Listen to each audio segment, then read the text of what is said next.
며느리가 죽든 살든 의사들이 알아서 하겠지. 시어머니는 며느리가 수술실로 들어가는 순간 그렇게 말했습니다. 남편도 아이가 신생아실에 있는데 아내를 한 번도 돌아보지 않았습니다. 그리고 그날 남편은 아내 몰래 이혼 서류를 보냈습니다. 아내 이름으로 계좌를 만들고 도장까지 위조했어요. 그런데 그들이 몰랐던 사람이 한 명 있었습니다. 수술실 앞을 지키고 있던 며느리의 언니였습니다. 언니는 울지 않았습니다. 대신 조용히 노트를 꺼내 그들의 모든 행동을 기록하기 시작했습니다. 그리고 합병 계약서에서 결정적인 한 줄을 찾아냈습니다. 그 한 줄 때문에 버려진 줄 알았던 아내의 인생이 완전히 뒤집히기 시작했습니다. 지금부터 그 이야기를 들려드리겠습니다. 오세연은 결혼 전에 간호사였습니다. 수술실이 어떻게 돌아가는지, 출혈이 심각한 상황에서 사람이 얼마나 빠르게 위험해지는지 누구보다 잘 알고 있었습니다. 그래서 그날 밤 복도에서 의사가 자신의 이름을 급하게 부르는 소리를 들었을 때 세연은 두려움보다 먼저 이상한 고요함을 느꼈어요. 오래전부터 준비해온 사람처럼 조용히 눈을 감았습니다. 하지만 수술실 문이 닫히기 직전 세연이 마지막으로 찾은 것은 의사도 간호사도 아니었습니다. 남편의 손이었어요. 복도 저편에 서 있어야 할 그 손이 보이지 않았습니다. 세연이 강태준을 만난 것은 31살 되던 해봄이었습니다. 자본 없이 물류회사를 시작한 남자였어요. 세연은 그 남자를 믿었고 자신의 돈을 꺼내 회사 기반을 만들었습니다. 법인 설립 비용, 창고 보증, 납품 대금 선지급까지 모두 세연의 통장에서 나갔어요. 남편에게는 말하지 않았습니다. 말해버리면 자존심이 상할 것 같아 그냥 두었어요. 처음 몇 해는 괜찮았습니다. 남편은 이건 우리 거라고 했어요. 하지만 회사 매출이 10억을 넘어서던 해부터 달라졌습니다. 새 차, 새 사무실, 새 직원들. 새로 들어온 사람들은 세연의 얼굴을 몰랐어요. 회사 창립 기념일 행사에 세연의 이름은 없었습니다. 시어머니 강영자는 처음부터 며느리를 탐탁지 않게 여겼습니다. 아들이 결혼하겠다고 하자 제일 먼저 물은 것이 걔 집에 뭐가 있느냐였어요. 명절마다 식탁에서 한마디씩 던졌습니다. 간호사 출신이 주부 노릇은 제대로 하냐. 남자 성공하면 옆 사람이 달라지기 마련이라고 했어요. 세연은 웃고 넘겼습니다. 언니에게 전화해서 참을 만하다고 했어요. 임신 사실을 알았을 때 남편의 얼굴에는 반가움도 당황함도 구분할 수 없는 표정이 있었습니다. 그날 밤 남편은 회식이 있다며 늦게 들어왔고 이튿날 아침에는 대형 물류그룹과의 합병 이야기를 꺼냈어요. 아이 이야기는 그날 이후 다시 나오지 않았습니다. 나유진이라는 이름이 집 안으로 들어온 것은 그 무렵이었어요. 합병을 준비한다며 회사에 들인 투자 컨설턴트였습니다. 임신 사실을 알고 나서 두어 달쯤 지났을 때 남편 전화기에서 그 이름을 봤는데 세연은 화면을 덮고 다시 누웠어요. 모르고 싶었던 게 아니라 이미 알고 있는 것 같았습니다. 분만 예정일이 아직 3주 남은 새벽 세연은 갑작스러운 통증을 느꼈습니다. 남편이 119를 불렀고 함께 하늘의료원 응급실로 갔어요. 그 순간만큼은 괜찮을 것 같았습니다. 진료실에서 의사가 표정을 굳히는 것을 세연은 놓치지 않았습니다. 태반 관련 긴급 수술이 필요한 상황이라고 했어요. 즉각 들어가야 한다고 했습니다. 세연은 그 말을 들으며 남편 쪽으로 손을 뻗었어요. 남편의 전화기가 울렸습니다. 남편은 잠깐 화면을 보더니 세연의 손을 슬며시 놓았습니다. 통화를 받으러 복도 쪽으로 걸어 나갔어요. 세연은 그 뒷모습을 바라봤습니다. 의사가 다시 이름을 불렀고 간호사가 침상을 밀기 시작했어요. 남편은 돌아오지 않았습니다.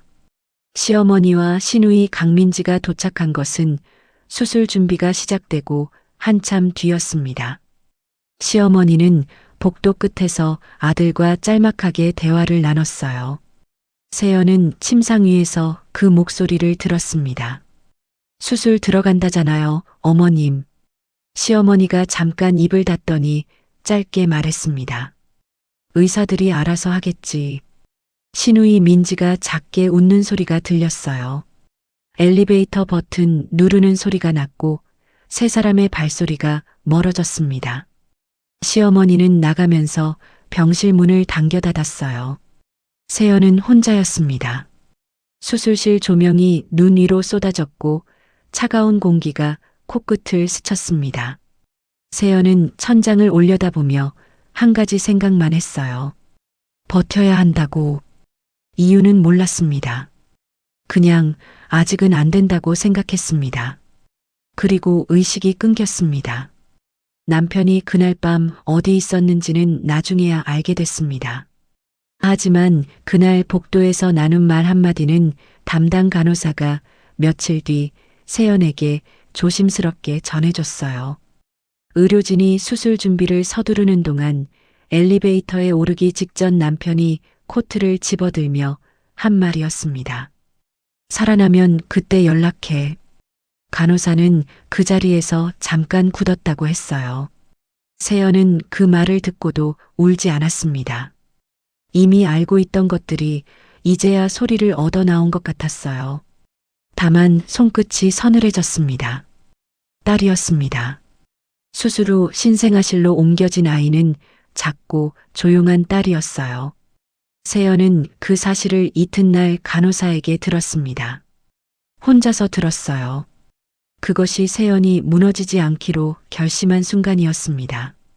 무너지면 이 아이를 지킬 수 없다는 것을 알았어요. 아직 이름도 짓지 못한 아이를 지켜야 했습니다. 그래서 울지 않았어요. 그냥 눈을 뜨고 천장을 바라보고 숨을 쉬었습니다. 사흘이 지났습니다. 세연은 의식을 회복했습니다. 중환자실에서 일반 병실로 옮겨진 것은 이튿날 저녁이었고 처음으로 제대로 눈을 뜬 것은 그 다음날 오전이었어요. 천장이 보였고 링거줄이 팔에 꽂혀 있었습니다. 아무도 없었어요. 남편은 오지 않았습니다. 꽃도 없었고 문자도 없었어요. 세연은 그 사실을 확인하면서도 놀라지 않았습니다. 어딘가에서는 이미 알고 있었던 것 같았어요. 아는 것과 실제로 눈앞에서 확인하는 것은 다른 문제이지만 세연은 그 차이조차 느낄 여력이 없었습니다. 몸이 너무 무거웠어요. 담당 간호사가 들어온 것은 오전 회진이 끝나고 나서였습니다. 30 중반쯤 되어 보이는 단단한 인상의 여자였어요. 수술 이후 며칠을 내내 곁에 있어준 사람이었는데 세연이 의식을 찾자 안도한 기색이 역력했습니다. 차트를 확인하고 링거를 점검한 뒤 잠깐 머뭇거리다가 봉투 하나를 내밀었어요. 남편 쪽에서 전달해달라고 했다고 그 말을 하는 목소리가 살짝 잠겼습니다. 안에는 서류 한 묶음이 들어 있었습니다. 꽃 한 송이 없었고 메모 한 장 없었어요.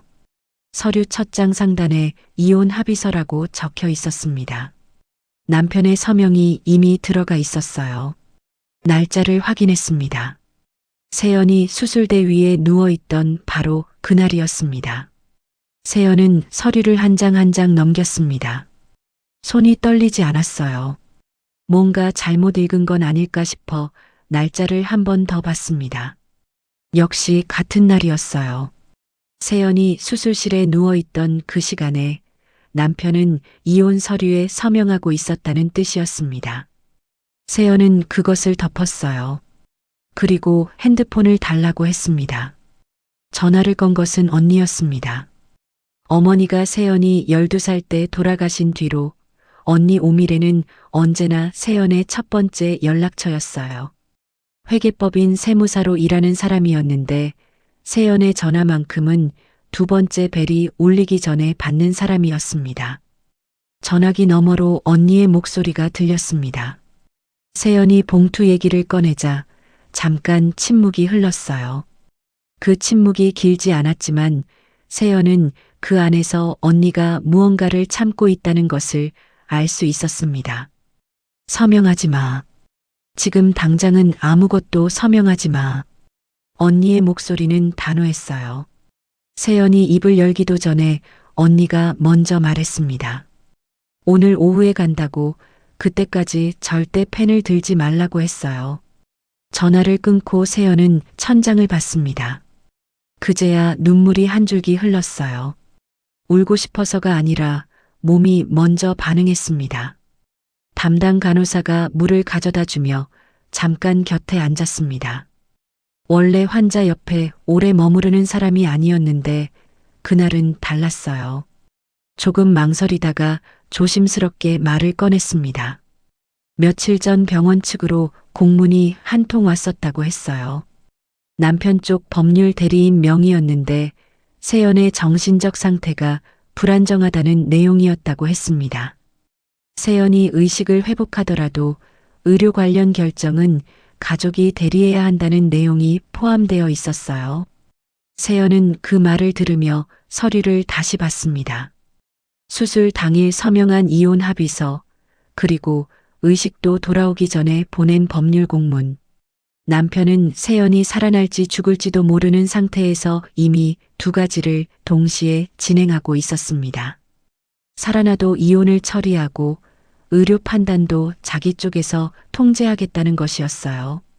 세연은 서류를 접어 베개 밑에 넣었습니다. 아무 말도 하지 않았어요. 언니가 도착한 것은 그날 오후 4시였습니다. 병원 로비에서 안내를 받아 올라오는 발소리가 복도에서부터 들렸어요. 문이 열렸고 언니가 들어왔습니다. 큰 가방을 하나 들고 있었어요. 세연을 보자마자 가방을 내려놓고 침대 옆 의자를 당겨 앉았습니다. 안아주지 않았어요. 그것이 언니 방식이었습니다. 울지 말자는 뜻이라는 걸 세연은 알고 있었어요. 언니는 봉투를 받아들고 서류를 꼼꼼하게 읽었습니다. 한 장씩 넘기면서 군데군데 사진을 찍었어요. 세무사라는 직업 탓인지 숫자와 날짜 앞에서 언니의 눈빛은 달라졌습니다. 다 읽고 나서 말없이 서류를 봉투에 도로 넣었어요. 이거 오늘 서명했으면 끝이었어. 짧게 말했습니다. 세연은 고개를 끄덕였어요. 언니는 가방을 열어 작은 노트와 펜을 꺼냈습니다. 그리고 물었어요. 결혼 생활 동안 세연 이름으로 된 것, 세연이 서명한 것, 세연 돈이 들어간 것을 전부 기억나는 대로 말해보라고 했습니다. 세연은 처음에는 몇 가지 큰 것부터 시작했어요. 법인 설립 자금, 창고 보증, 납품 선지금 내역들이었습니다. 언니는 받아 적으면서 중간중간 날짜를 물었어요. 몇 년도에 어느 통장에서 얼마가 나갔는지 하나씩 짚어나갔습니다. 적다 보니 생각보다 많았습니다.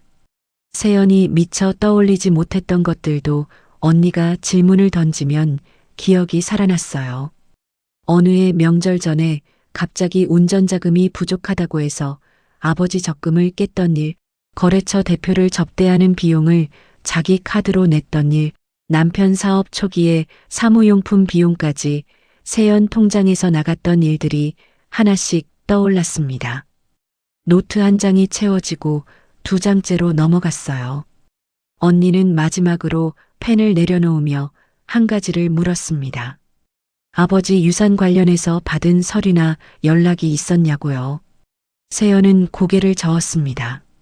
아버지가 돌아가신 뒤 언니가 정리를 도와줬고 세연은 그 이후로 따로 연락을 받은 게 없었어요.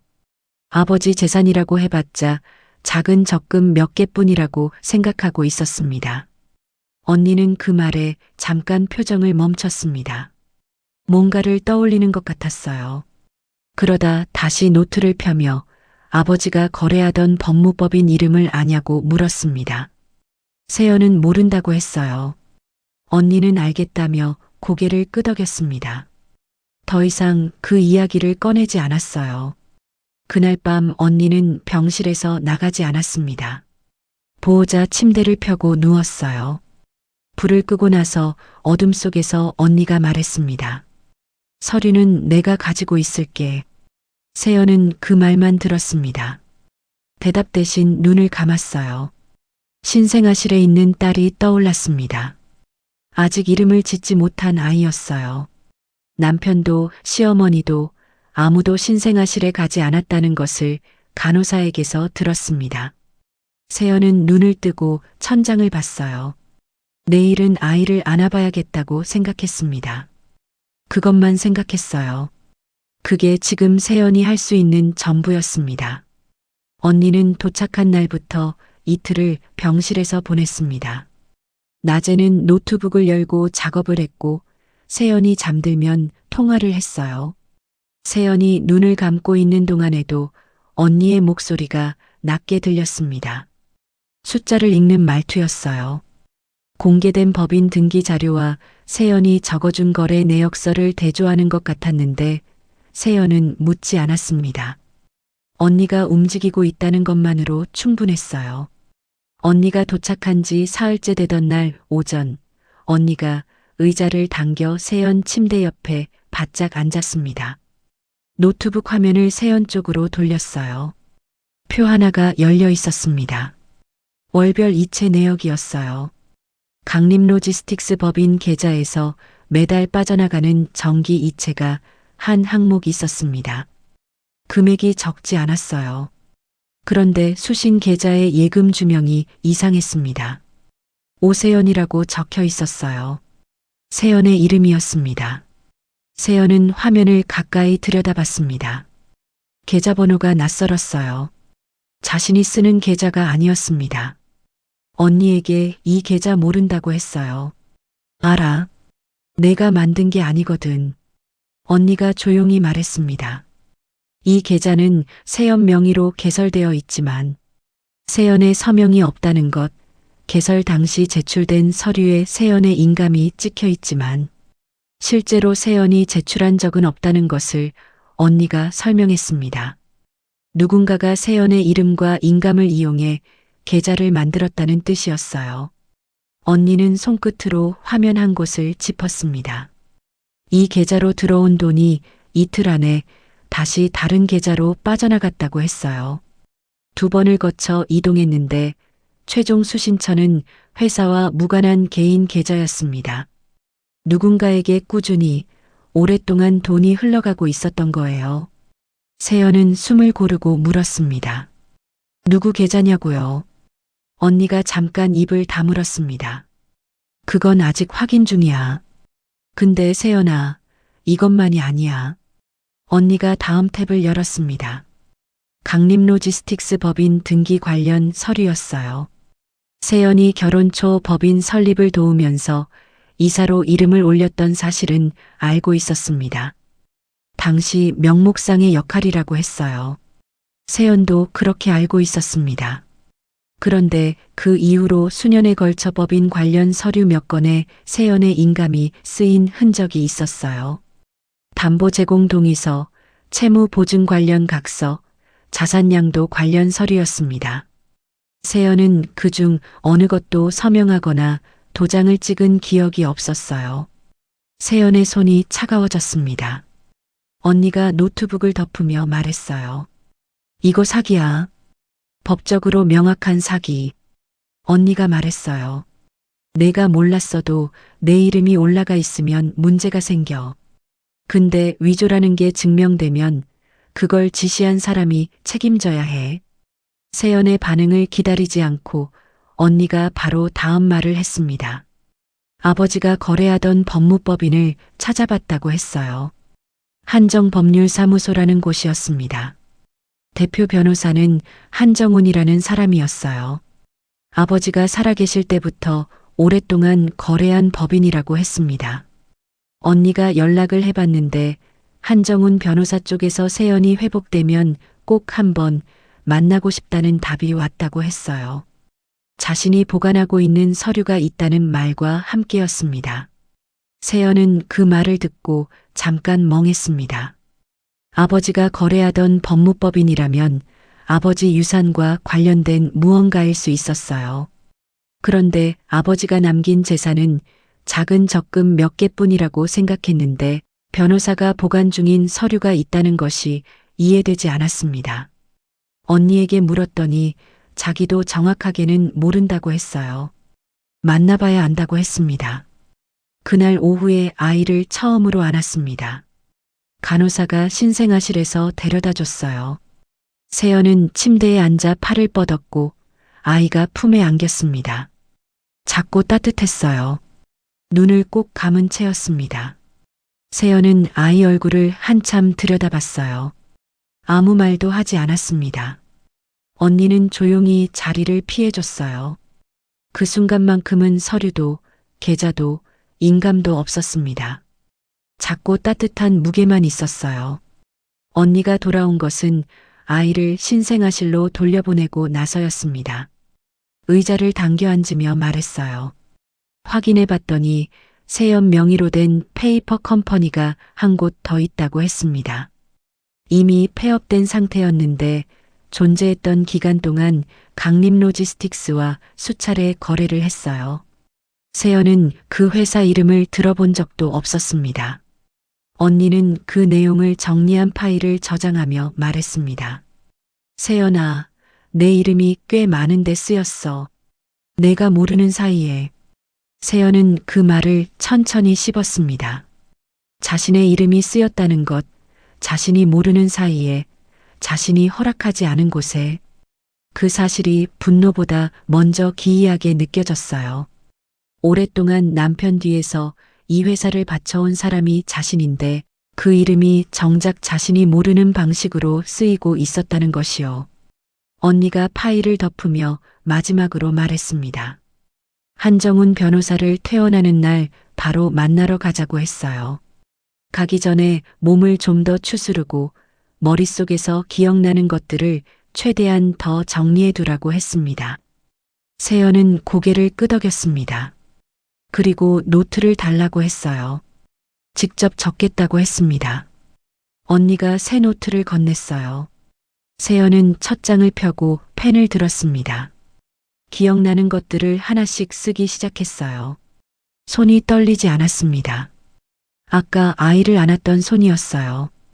그 온기가 아직 남아있는 것 같았습니다. 퇴원은 이번 열이틀째 되던 날 이루어졌습니다. 담당 의사가 세연의 회복 속도를 보고 예상보다 빠르다고 했어요. 세연은 그 말을 들으며 퇴원 서류에 서명했습니다. 예전 같으면 그냥 지나쳤을 행동이었지만 이제는 무언가에 서명한다는 것 자체가 다르게 느껴졌어요. 한 글자씩 확인하고 쓰는 습관이 열이틀 만에 생겼습니다. 담당 간호사가 출구까지 함께 나왔어요. 짐을 든 언니 뒤로 세연이 천천히 걸었습니다. 간호사는 복도에서 잠깐 걸음을 멈추며 말했어요. 퇴원하고 몸이 완전히 자리 잡힐 때까지 무리하지 말라고 했습니다. 그 말이 보통의 인사처럼 들리지 않았어요. 뭔가를 더 말하려다 참는 것 같은 얼굴이었습니다. 언니가 먼저 눈치를 채고 잠깐 기다렸어요. 간호사가 낮은 목소리로 말했습니다. 남편 쪽 변호사에게서 또 연락이 왔었는데 이번에는 병원 측의 세연의 입퇴원 관련 정보를 공유해달라는 요청이었다고 했어요. 병원은 거절했다고 했습니다. 언니는 고맙다고 했어요. 세연은 고개를 숙였습니다.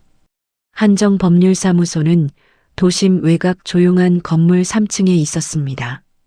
법무법인 치고는 간판이 작은 편이었어요.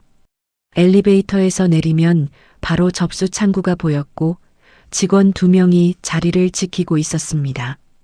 언니가 약속이 있다고 하자 곧바로 안쪽 회의실로 안내받았어요.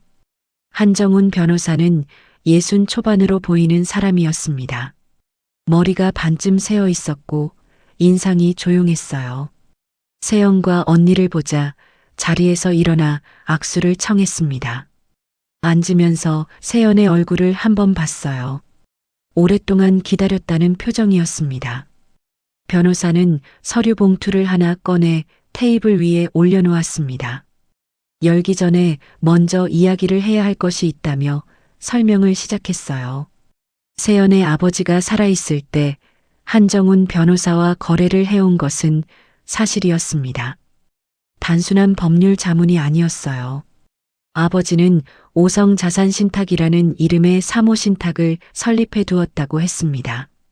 신탁이라는 단어가 나오자 세연은 고개를 들었어요. 들어본 적 없는 이름이었습니다. 변호사는 천천히 설명했습니다. 사모신탁은 특정 수익자와 수탁자를 지정해서 재산을 관리하는 구조라고 했어요. 아버지는 이 신탁 안에 몇 가지 자산을 편입해 두었고 그 중 하나가 강림로지스틱스에 제공된 대출이었다고 했습니다. 세연이 잘못 들은 건지 확인하려고 다시 물었어요. 강림로지스틱스에 제공된 대출의 채권자가 이 신탁이냐고요. 변호사가 고개를 끄덕였습니다. 그 말이 어떤 의미인지 언니가 먼저 알아들었습니다. 언니가 반쯤 몸을 앞으로 기울였어요. 그럼 남편이 이 신탁에 이자를 내왔다는 거예요? 변호사가 그렇다고 했습니다.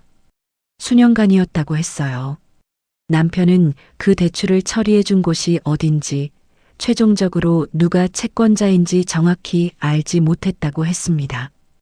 여러 단계를 거쳐 구성된 구조였기 때문에 남편 눈에는 그냥 이름 없는 금융기관처럼 보였을 거라고 했어요. 세연은 잠시 말을 잃었습니다. 자신이 결혼 전부터 지금까지 남편 회사에 돈을 대온 사람인데 남편이 그것도 모르고 매달 이자를 내온 곳의 주인이 결국 자신의 아버지였다는 뜻이었어요. 자신의 아버지가 남긴 돈이 돌고 돌아 남편의 회사 자금이 되고 남편은 그 사실을 모른 채 수년을 살아왔다는 것이었습니다. 변호사가 봉투에서 서류를 꺼냈습니다. 신탁 설정 계약서, 수익자 지정 문서, 그리고 수탁자 승계 확인서였어요. 세연 아버지가 신탁을 설립할 때 수탁자 승계 조항을 넣어두었다고 했습니다. 아버지 사망 이후 신탁 운영과 관련된 최종 결정권, 즉 수탁자 권한이 세연이 30살이 되는 날 자동으로 세연에게 이전되도록 설계되어 있었다고 했어요. 세연이 30살이 된 것은 이미 2년 전이었습니다. 언니가 입을 다물었습니다. 세연도 말이 나오지 않았어요. 변호사가 조용히 덧붙였습니다. 수탁자가 세연이라는 것은 이 신탁과 관련된 어떤 계약도 이 신탁의 자산이 얽힌 어떤 합의도 세연의 동의 없이는 법적 효력을 가질 수 없다는 의미라고 했어요. 강림로지스틱스가 진행 중인 합병 계약에 이 신탁의 자산이 담보로 연결되어 있었습니다. 합병 계약서에 채권자 동의 조항이 있었고 그 채권자가 바로 이 신탁이었어요. 세연이 서명하지 않으면 합병은 진행될 수 없었습니다. 언니가 낮게 말했어요. 아버지가 처음부터 알고 계셨던 거야. 변호사는 그 말에 직접 답하지 않았습니다. 다만 아버지가 이 신탁을 설계할 때 매우 꼼꼼했다고 했어요. 세연의 이름이 표면에 드러나지 않도록 여러 단계를 거쳐 구성했고 외부에서 보면 그냥 일반적인 사모 대출처럼 보이도록 설계되어 있었다고 했습니다. 세연은 천천히 서류를 들여다봤어요. 아버지 이름이 적힌 설정 계약서가 있었고 그 아래 세연의 이름이 수탁자 승계자로 적혀 있었습니다. 2년 전부터 자신이 이 권한을 갖고 있었는데 아무도 알려주지 않았고 세연도 알지 못했어요. 그 2년 동안 남편은 이혼 준비를 했고 내연녀를 회사에 들였고 합병을 추진했습니다. 한정훈 씨가 마지막으로 한 가지를 더 말했어요. 아버지가 따로 봉투를 하나 남겨두었다고 했습니다. 사무소에 보관되어 있는데 열어보는 시점은 세연이 직접 결정하도록 되어 있다고 했어요. 아버지가 그렇게 지시했다고 했습니다. 겉면에 한 줄이 적혀 있었어요. 내 남편이 어떤 사람인지 똑똑히 보이는 날 열어라. 그 한 줄이었습니다. 세연은 그것을 받아들었습니다. 손안에서 낡은 느낌이 났어요. 오래전에 만들어진 것이었습니다.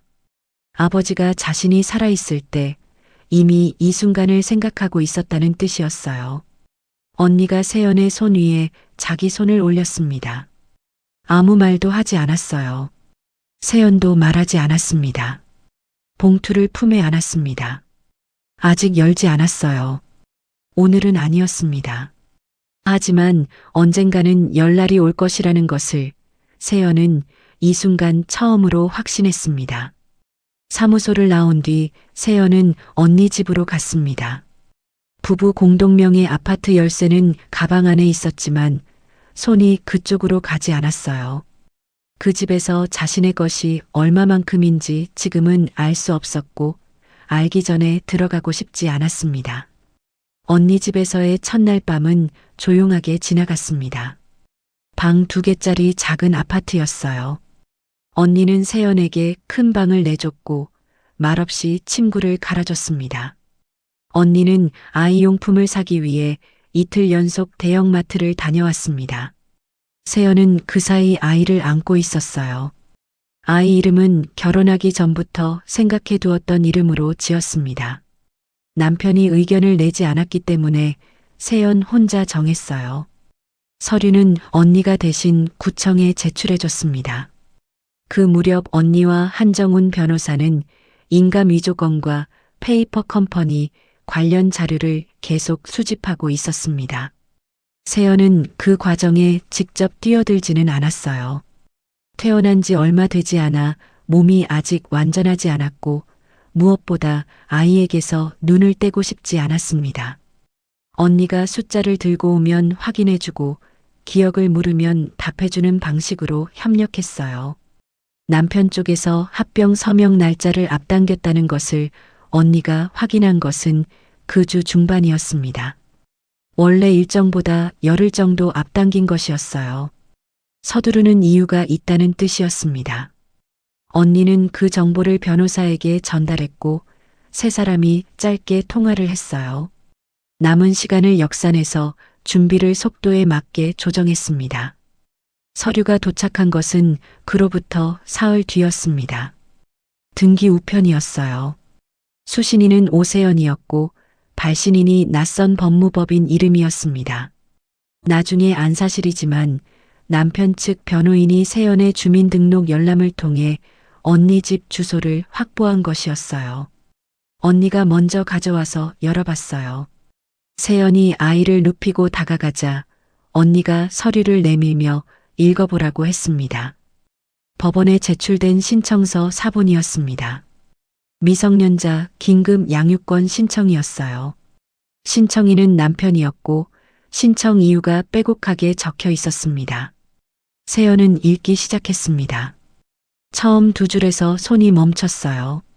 세연이 출산 과정에서 의식을 잃고 중환자실에 이송되었다는 것, 그 기간 동안 신생아를 돌볼 능력이 없었다는 것, 그것을 근거로 세연이 아이를 양육하기에 불안정한 상태라고 적혀 있었습니다. 이혼이 진행 중인 상황에서 수입이 없고 거주지도 불명확한 세연이 신생아를 단독으로 양육하는 것은 아이의 복리에 반한다는 내용이었어요. 따라서 안정적인 환경을 갖춘 부측이 임시로 친권을 행사해야 한다는 것이 신청 취지였습니다. 마지막 줄까지 읽었을 때 세연은 서류를 내려놓았습니다. 말이 나오지 않았어요. 자신이 수술대 위에서 혼자 아이를 낳던 그 밤이 이제 서류 속에서 자신을 공격하는 근거가 되어 있었습니다. 그 자리에 없었던 사람이, 그 밤에 병원을 떠났던 사람이 세연이 혼자 싸워서 살아남은 그 사실을 이용해 세연에게서 아이를 빼앗으려 하고 있었어요. 세연은 아이가 누워있는 쪽을 봤습니다. 자고 있었어요. 작게 숨을 쉬고 있었습니다. 손이 떨렸어요. 그러나 소리를 내지 않았습니다. 그냥 서류를 다시 들고 처음부터 읽었어요. 2번 읽으면 뭔가 다르게 보일 것 같았습니다. 2번 읽어도 같았어요.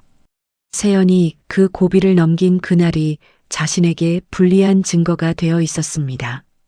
언니가 세연 맞은편에 앉았습니다. 세연의 손에서 서류를 조용히 가져갔어요. 처음부터 읽기 시작했습니다.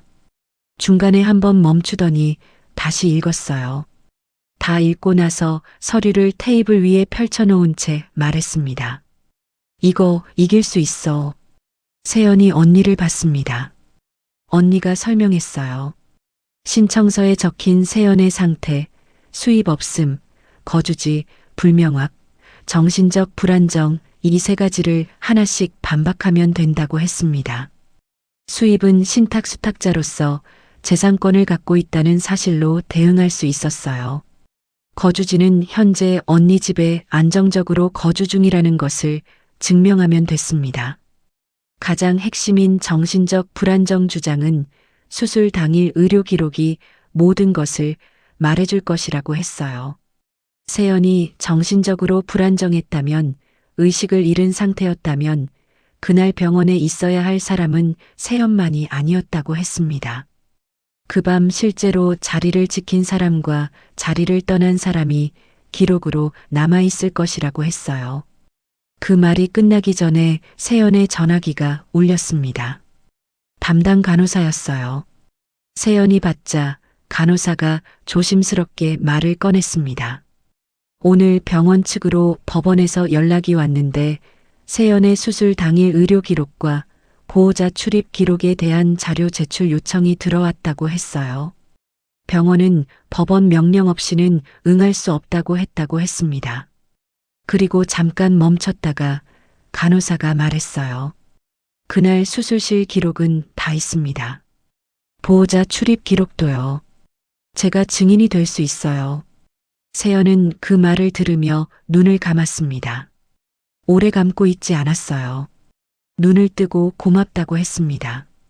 전화를 끊고 나서 언니에게 말했어요. 언니, 더 이상 기다리지 않을게. 언니가 고개를 들었습니다. 세연의 눈에 눈물이 없었어요. 분노도 아니었습니다. 언니가 그 표정을 보고 잠깐 말없이 있다가 노트북을 열었습니다. 시어머니가 법원 서류에 세연의 정신 불안정 가능성을 직접 기재하도록 남편 쪽에 요청했다는 사실을 언니가 며칠 뒤 확인했습니다. 신청서에 포함된 일부 진술이 시어머니의 직접 진술로 구성되어 있었어요. 수술 당일 병원에 왔던 시어머니가 며느리의 의료적 위기를 직접 목격한 사람으로서 정신적 불안정을 주장하는 구조였습니다. 자기가 병원을 떠난 사람이면서 자기가 떠난 그날을 증거로 쓰고 있었어요. 세연은 그 사실을 들었을 때 잠깐 웃었습니다. 웃음이 나온다는 것이 스스로도 이상했어요. 무서워서도 아니었고 우스워서도 아니었습니다. 이제 모든 것이 너무 선명하게 보인다는 느낌이었어요. 봉투가 방 선반 위에 놓여 있었습니다. 아버지가 남긴 봉투였어요. 세연은 그날 밤 아이를 재우고 나서 봉투를 한참 들여다봤습니다. 아직 열지 않았어요. 그러나 손이 봉투 위에 올라갔다가 내려왔습니다. 조금 더 있다가 열기로 했어요. 아직은 아니었습니다. 양육권 신청서가 도착하고 나서 사흘이 지났습니다. 언니와 한정훈 변호사가 대응 서류를 준비하는 동안 세연은 조용히 자신의 것들을 정리했어요. 아이 짐을 정리하고 자신이 기억하는 계좌 내역을 노트에 한 줄씩 더 보완했습니다. 몸은 아직 무거웠지만 머릿속은 이상하게 맑았어요. 무너질 것 같은 순간이 지나면 사람이 이렇게 되는구나 싶었습니다. 그날 저녁 언니가 퇴근하고 들어오면서 가방을 소파에 내려놓았습니다. 얼굴에 피곤함이 역력했어요. 밥을 차려놓고 둘이 마주 앉아 먹으면서 한동안 말이 없었습니다. 아이가 옆에서 자고 있었어요. 언니가 숟가락을 내려놓으며 말했습니다. 한정훈 변호사 쪽에서 합병 계약서 관련 조항을 추가로 검토했는데 채권자 동의 없이는 합병 자체가 원천 무효가 된다는 것이 더 명확하게 확인됐다고 했어요. 세연이 서명하지 않으면 계약은 존재할 수 없었습니다. 세연은 그 말을 들으면서 선반 쪽을 봤습니다. 봉투가 거기 있었어요. 아버지가 남긴 봉투였습니다. 언니 집으로 올 때 가져온 뒤로 줄곧 선반 위에 놓여 있었어요. 며칠째 봤지만 손을 뻗지 않았습니다. 열어야 하는 날이 오면 알 것 같다고 생각했는데 지금이 그날인지 확신이 서지 않았어요. 언니가 세연의 시선을 따라갔습니다. 봉투를 보고 있다는 것을 알았어요. 말하지 않았습니다. 밥을 다 먹고 나서 언니가 그릇을 들고 일어났어요. 세연은 그대로 앉아 있었습니다. 한참 뒤에 세연이 일어나 선반으로 걸어갔습니다. 봉투를 들었어요. 오래된 봉투였습니다. 겉면이 조금 눌려 있었고 종이가 손때를 탄 것처럼 부드러웠어요. 아버지가 언제 이것을 만들었는지는 몰랐습니다. 봉투 앞면에 아버지 글씨로 한 줄이 적혀 있었어요. 내 남편이 어떤 사람인지 똑똑히 보이는 날 열어라. 세연은 그 줄을 손끝으로 한번 쓸었습니다. 언니를 불렀어요. 언니가 부엌에서 나왔습니다. 세연이 봉투를 들고 있는 것을 보더니 가까이 왔어요. 둘이 소파에 나란히 앉았습니다. 세연이 봉투를 열었어요. 안에는 편지 한 장과 열쇠 하나가 들어 있었습니다. 열쇠는 작고 낡은 것이었어요. 편지는 아버지 손글씨였습니다. 세연은 소리 없이 읽었어요. 편지는 길지 않았습니다. 변호사를 통해 이미 들었던 내용들은 담겨 있지 않았어요. 대신 숫자도 조항도 없는 아버지의 말투 그대로였습니다. 이 열쇠로 변호사 사무소 보관함을 열면 내가 쓸 수 있는 것들이 나온다는 것, 그리고 편지 맨 마지막 줄이었어요. 너는 그 사람 회사의 바닥이었다. 이제 바닥을 거두어라. 아버지가 남긴 마지막 문장이었습니다. 언니가 편지를 받아 읽었습니다. 다 읽고 나서 한참 동안 아무 말도 하지 않았어요. 세연이 언니 쪽을 봤을 때 언니 눈가가 젖어 있었습니다. 언니는 거의 울지 않는 사람이었어요. 세연이 기억하는 한 언니는 어머니 장례식 때 딱 한 번 울었고 그 이후로는 어떤 상황에서도 눈물을 보이지 않았습니다. 언니가 소리 없이 눈물을 흘리는 것을 보는 것이 세연에게는 어떤 말보다 더 크게 느껴졌어요. 세연은 편지를 접어 가슴 쪽에 넣었습니다. 다음 날 아침 일찍 세연과 언니는 한정법률사무소를 다시 찾았습니다. 한정훈 변호사는 세연이 봉투를 열었다는 연락을 전날 밤 언니에게 이미 받아두었어요. 회의실에 서류가 미리 준비되어 있었습니다. 변호사가 세연에게 열쇠를 받아 사무소 한쪽 보관함을 열었어요. 안에는 서류 묶음이 들어 있었습니다. 수탁자 공증 서류 원본이었습니다. 세연의 이름이 수탁자로 기재된 서류 일체, 오성 자산신탁 설정 계약서, 원본, 강림로지스틱스 대출 채권 관련 계약서, 그리고 합병 계약서의 채권자 동의 조항 관련 법률 검토 의견서가 함께 묶여 있었어요. 변호사가 한 장씩 설명했습니다. 합병 계약서 조항을 다시 확인했습니다. 채권자 동의 없이 기존 채무 구조가 변경되거나 합병이 진행될 수 없다는 조항이었어요. 이 채권자가 오성 자산신탁이고 그 수탁자가 세연이었습니다. 강림로지스틱스의 합병이 성사되려면 세연의 서명이 반드시 필요했어요. 변호사가 말했습니다. 이 서명이 없으면 합병은 법적으로 성립하지 않는다고 했어요. 세연은 그 말을 들으며 잠시 생각했습니다.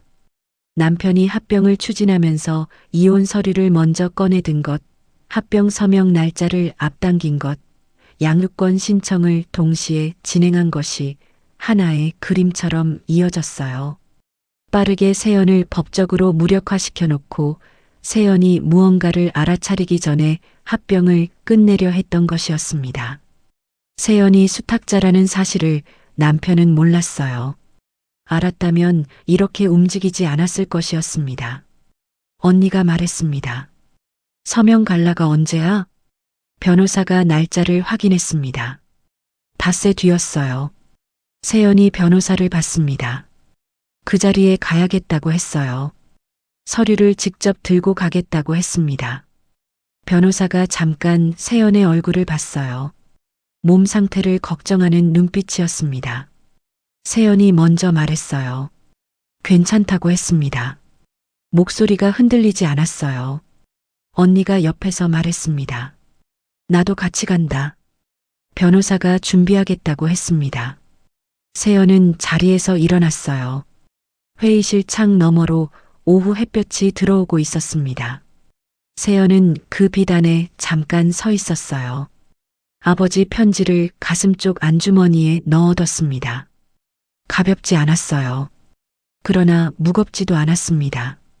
들고 갈 수 있는 무게였어요. 닷새 동안 세연은 아이와 함께 있었습니다. 언니는 법인에 연차를 내고 오전 시간을 변호사 사무소에 쏟았어요. 저녁에는 서류를 들고 집으로 돌아왔고 변호사가 전략을 다듬었습니다. 세연은 그 사이에 한 가지를 더했습니다. 남편과 주고받은 문자와 이메일, 결혼 초기 자금을 이체한 내역서, 법인 설립 당시 자신이 관여했다는 사실을 보여주는 사진과 서류들을 정리했어요. 버린 것이 없었습니다. 세연은 무언가를 함부로 버리지 않는 사람이었어요. 갈라가 열리는 날 아침, 세연은 짙은 청색 원피스를 입었습니다. 옷장에서 꺼낸 지 오래된 옷이었어요. 결혼 전부터 갖고 있던 것이었습니다. 아버지가 생전에 이색이 세연에게 잘 어울린다고 했던 옷이었어요. 언니가 세연을 보더니 말했습니다. 잘 어울려. 세연은 거울을 한번 봤습니다. 퇴원한 지 얼마 되지 않아 얼굴이 아직 야윈 편이었어요. 그래도 눈빛은 달랐습니다. 세연 스스로도 알 수 있었어요. 아이를 언니에게 맡겼습니다. 안고 뺨을 한번 댔다가 내려놓았어요. 아이가 자고 있었습니다. 세연이 문을 열고 나갔습니다. 언니와 변호사가 함께였어요. 세 사람이 엘리베이터를 탔습니다. 세연은 아버지 편지를 안주머니에서 한 번 더 확인했어요. 있었습니다. 내려갔습니다. 행사장은 도심 호텔 연회장이었습니다. 입구부터 사람들이 많았어요. 정장 차림의 남자들, 와인잔을 든 여자들, 명함을 주고받는 소리들이 섞여 있었습니다. 강림 로지스틱스의 가장 큰 합병 계약을 기념하는 자리였어요. 남편이 수년 동안 공들여온 거래였고 오늘 밤이 그 결실을 거두는 자리였습니다. 세연은 입구에서 잠깐 멈췄습니다. 언니가 옆에 섰어요. 변호사가 한 발 뒤에 서 있었습니다. 셋 다 말이 없었어요. 안에서 웃음소리와 잔 부딪히는 소리가 들렸습니다. 세연이 먼저 걸음을 뗐어요. 연회장 안쪽에 긴 테이블이 놓여 있었습니다. 계약서와 펜이 일렬로 정렬되어 있었고 테이블 양쪽으로 바이어 즉 인사들과 강림 로지스틱스 관계자들이 서 있었어요. 남편이 테이블 중앙에 서 있었습니다. 나유진이 옆에 있었고 시어머니가 하객들을 맞으며 연회장 한쪽에 서 있었어요. 신우이 민지도 보였습니다. 웃으면서 누군가와 이야기하고 있었어요. 세연이 연회장 안으로 들어서자 가장 먼저 남편과 눈이 마주쳤습니다. 남편의 얼굴이 굳었어요. 세연은 그 눈을 보면서도 발을 멈추지 않았습니다. 가던 방향으로 계속 걸었어요. 시어머니가 먼저 다가왔습니다. 세연의 팔 안쪽을 잡으며 목소리를 낮췄어요. 어디서 왔느냐고 몸도 성치 않은 사람이 왜 이런 자리에 나타나느냐고 했습니다. 조용히 사라지는 것이 서로에게 낫다고 했어요. 예의 바른 척 포장했지만 그 말 안에 담긴 것은 예의가 아니었습니다. 세연이 팔을 빼며 말했습니다. 어머님, 오늘 이 자리에 있어야 하는 사람은 저예요. 시어머니의 얼굴이 굳었습니다. 세연은 거기서 더 말하지 않았어요. 시어머니를 지나 테이블 쪽으로 걸어갔습니다. 바이어 측 수석 대표가 서류를 검토하고 있었어요. 세연이 가까이 다가서자 언니와 변호사가 양쪽에 섰습니다. 변호사가 가방에서 서류를 꺼내 테이블 위에 올려놓기 시작했어요. 한 장씩 펼쳤습니다. 대출 채권 계약서, 신탁 설정 계약서, 수탁자 공증 서류, 합병 계약서의 채권자 동의 조항 검토 의견서였어요. 수석 대표가 서류를 내려다봤습니다. 눈썹이 움직였어요. 세연이 말했습니다. 이 계약은 오늘 성사될 수 없습니다. 저는 오성 자산신탁의 수탁자입니다.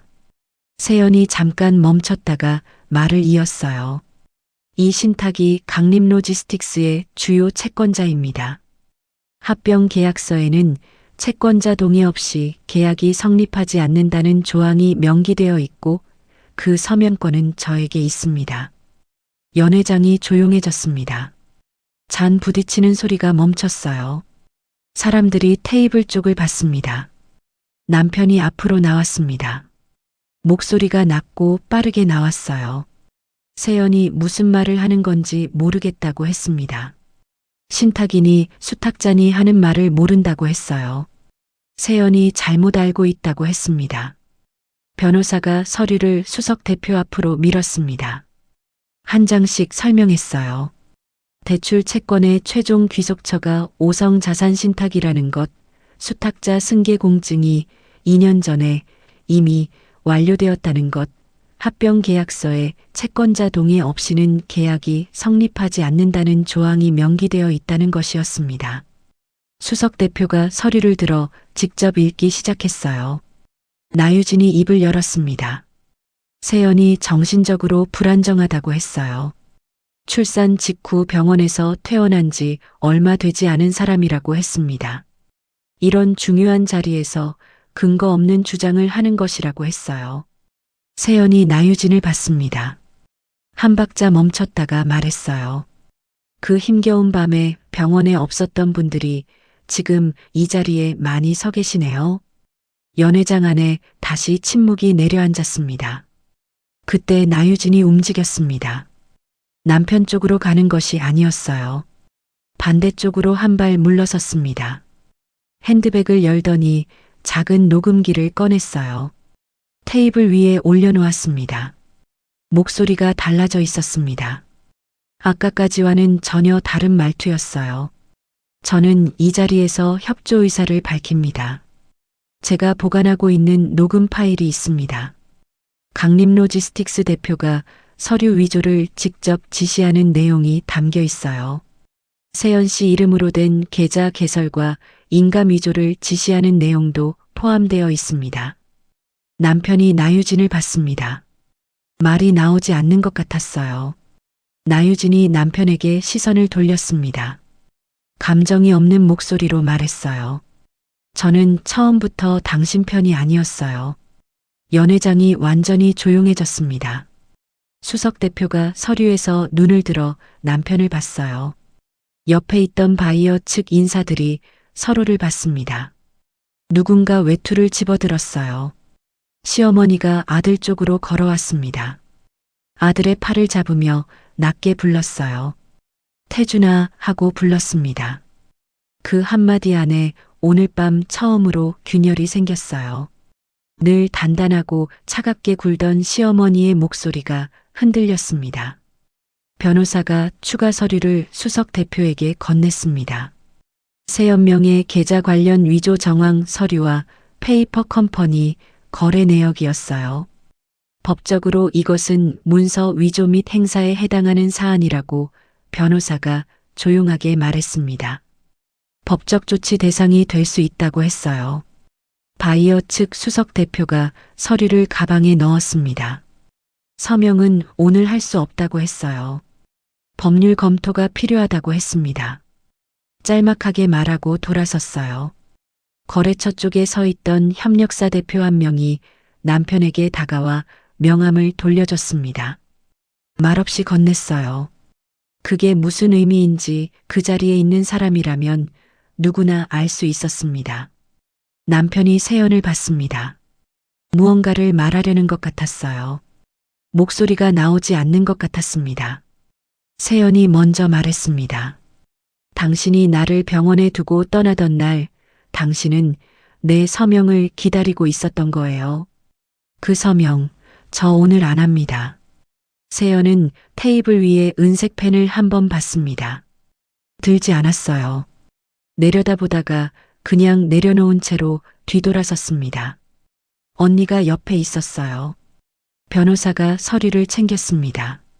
세 사람이 연회장을 나왔습니다. 세연은 걸으면서 뒤를 돌아보지 않았어요. 복도가 길었습니다. 발소리가 조용하게 울렸어요. 안주머니 안에서 아버지 편지가 느껴졌습니다. 세연은 그것을 손으로 한번 눌렀어요. 그리고 계속 걸었습니다. 합병은 그날 밤으로 끝났습니다. 바이어 측이 다음날 오전 공식적으로 협상 중단을 통보했어요. 이유는 서면으로 전달되었는데 채권 구조 관련 중대한 미공개 사항이 확인되었다는 내용이었습니다. 계약 자체가 처음부터 성립 조건을 갖추지 못한 상태였다는 뜻이었어요. 나유진이 갈라 현장에서 꺼낸 녹음기는 그날 밤 한정훈 변호사에게 넘겨졌습니다. 원본 파일 진위 확인과 제출 서류 정리에 열흘이 걸렸어요. 그 열흘이 지나 녹음 파일은 수사기관에 정식으로 접수되었습니다. 파일 안에는 남편이 세연명의 계좌 개설을 지시하는 대화, 인감 위조를 요청하는 내용, 페이퍼 컴퍼니를 통해 자금을 이동시키는 방식을 논의하는 내용이 담겨 있었어요. 나유진은 경쟁사 측에서 강림로지스틱스 합병을 내부에서 무너뜨리기 위해 심어둔 사람이었습니다. 남편은 그 사실을 끝내 알지 못했어요.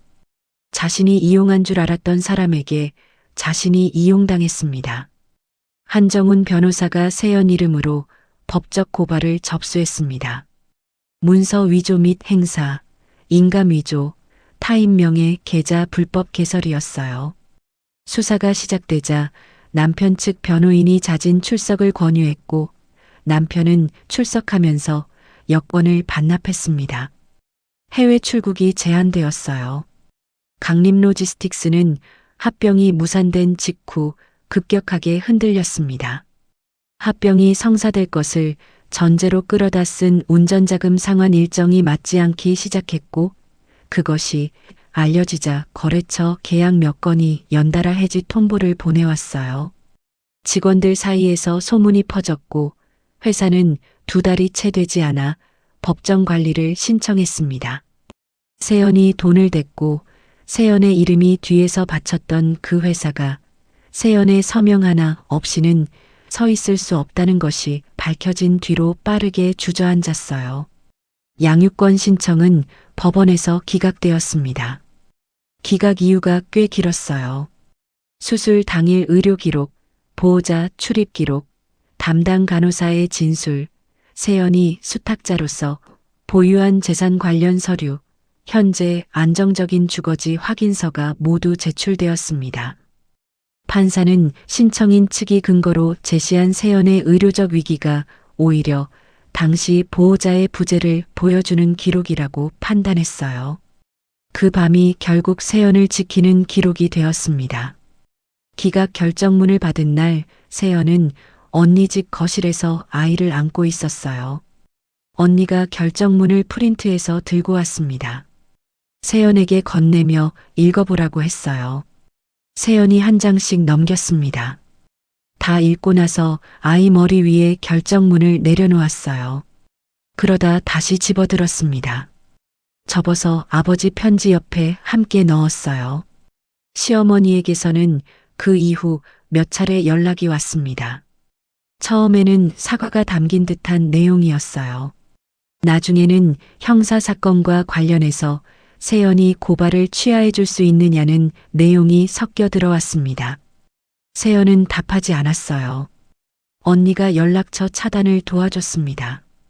세연은 그 즈음부터 조용히 다음을 생각하기 시작했습니다. 복수라는 단어가 머릿속에 들어오지 않았어요.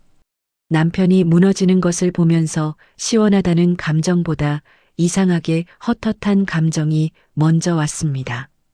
한때 우리 거라고 했던 남자였어요. 자신의 손을 잡고 잠들던 사람이었습니다. 그 시절의 남편을 잠깐 떠올렸다가 조용히 흘려보냈어요. 슬퍼하지는 않았습니다. 그냥 내려놓았어요. 아버지 신탁을 어떻게 쓸 것인지 한정훈 변호사와 언니가 함께 논의했습니다. 세연이 결정권을 가지고 있었어요. 세연은 몇 줄을 생각한 뒤 말했습니다. 신탁 수익 일부를 하늘의료원에 기부하겠다고 했어요. 산모 회복 병동 신설을 위한 기부였습니다. 출산 과정에서 혼자 남겨진 산모들, 회복 기간 동안 곁에 아무도 없었던 산모들을 위한 공간이었어요.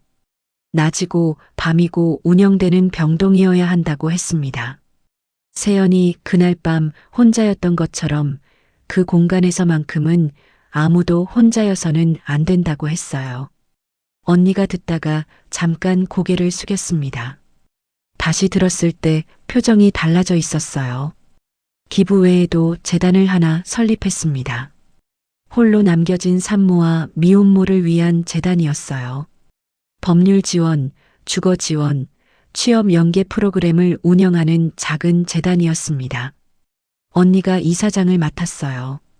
언니는 처음에 자신은 세무사지 재단 운영자가 아니라고 했지만 세연이 언니가 아니면 안 된다고 했습니다. 결국 언니가 수락했어요.